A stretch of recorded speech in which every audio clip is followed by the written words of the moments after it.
Hello guys, কি অবস্থা সবার? কেমন আছেন সবাই? আশা করি সবাই অনেক ভালো আছেন। তো আমিও মোটামুটি ভালো আছি। দোকানে বসে আছি, এটা হলো দোকান।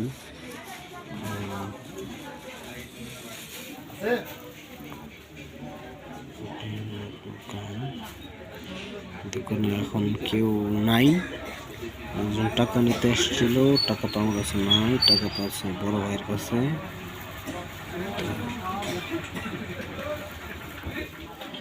আপনাদের সবার কি অবস্থা অবশ্যই কমেন্ট করে জানাবেন।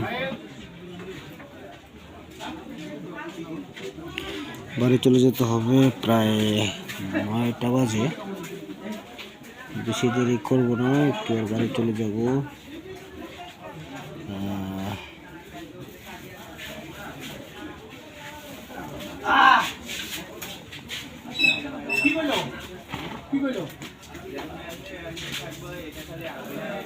তো